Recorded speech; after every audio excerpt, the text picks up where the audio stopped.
So I want to talk for a moment about signs and wonders in the modern church.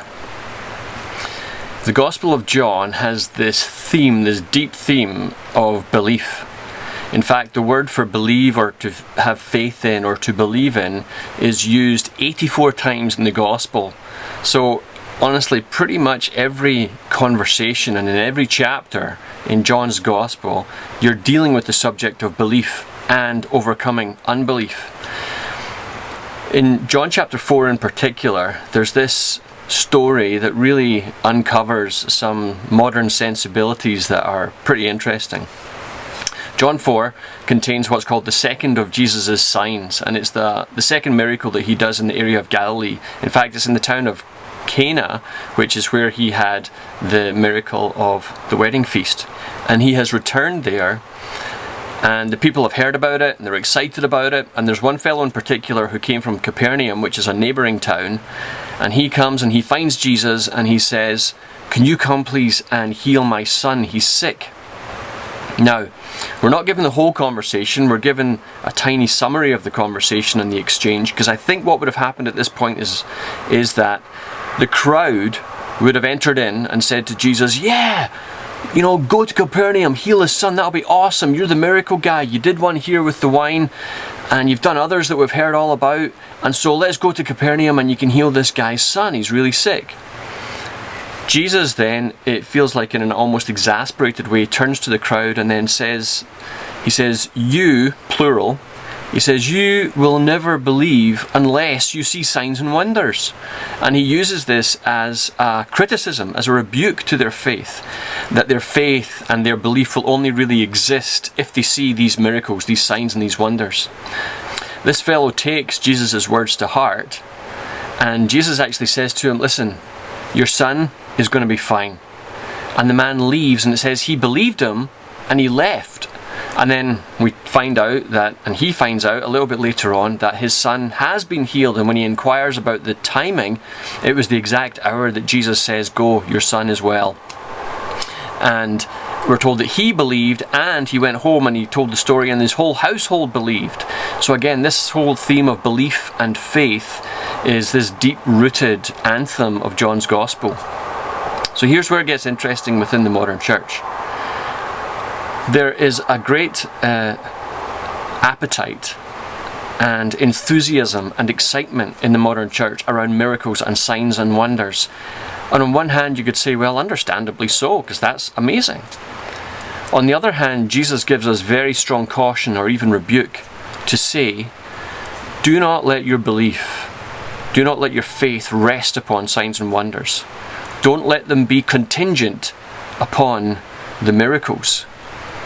For he would then say to us, listen, blessed are those who have seen and believe. But even more blessed are those who have not seen and yet believe.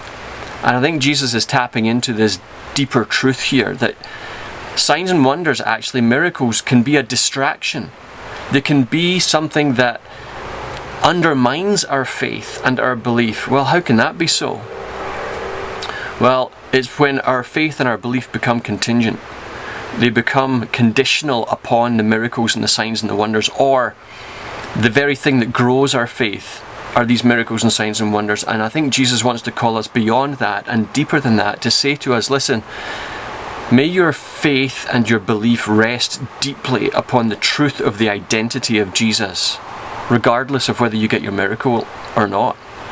May your faith and your belief rest upon the fact that the words of Jesus and the works of Jesus are the words and the works of the Father, and that Jesus has done what the Father sent him to do, and he has accomplished all things in accordance with the Father's will in the power of the Spirit, and that the victory of Jesus is absolute. And it is not dependent upon whether we get our miracle. It's not dependent upon the signs and the wonders that might follow even the preaching of the gospel. If they're there, then wonderful. We can celebrate them and be grateful for them. But I think Jesus wants his church to be built upon something deeper than our experience. He wants our faith and our belief to be built upon the unshakable identity of God the Son, and God the Father and God the Holy Spirit, and the full accomplished mission of the gospel that is ours to be grateful for and to experience and to live in. So that's what I think. And in my experience in the modern North American evangelical church, this is an issue. And I think it is good for us to ponder it and to really test our own hearts and to see if we are somehow maybe falling into the trap that Jesus warns us to be really careful of. That the very things that are a blessing and a grace and a gift to the church can be the very thing that actually undermines our faith and our belief, because it then becomes built on something that is not truly forged on the fullness of the identity and the accomplishments of Jesus himself.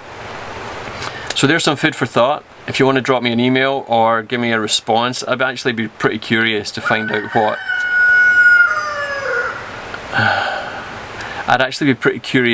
out what some of you might think about this subject.